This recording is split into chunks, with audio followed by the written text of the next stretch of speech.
এক বনের ধারে ছিল সবুজ ঘাসে ভরা এক বিশাল মাঠ। সেই মাঠে প্রতিদিন ভেড়ার একটি বড় দল আনন্দে ঘাস খেত আর খেলত।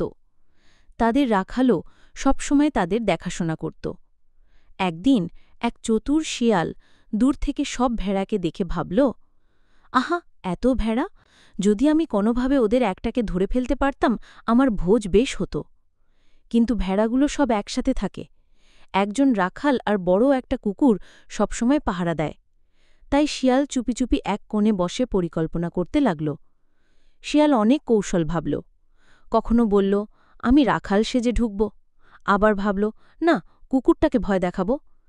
কিন্তু কোনো উপায়ই কাজে লাগছিল না। অবশেষে শিয়াল একা একা দীর্ঘশ্বাস ফেলে বলল, উফ, ভেড়ারা দলবদ্ধ থাকে বলেই আমি কিছু করতে পারি না। একসাথে থাকলে কাউকে ফাঁকি দেওয়া যায় না। ভেড়াগুলো দূর থেকে হাসতে হাসতে বলল, ঠিকই বলেছ শিয়াল ভাই, আমরা একসাথে থাকি বলেই নিরাপদ।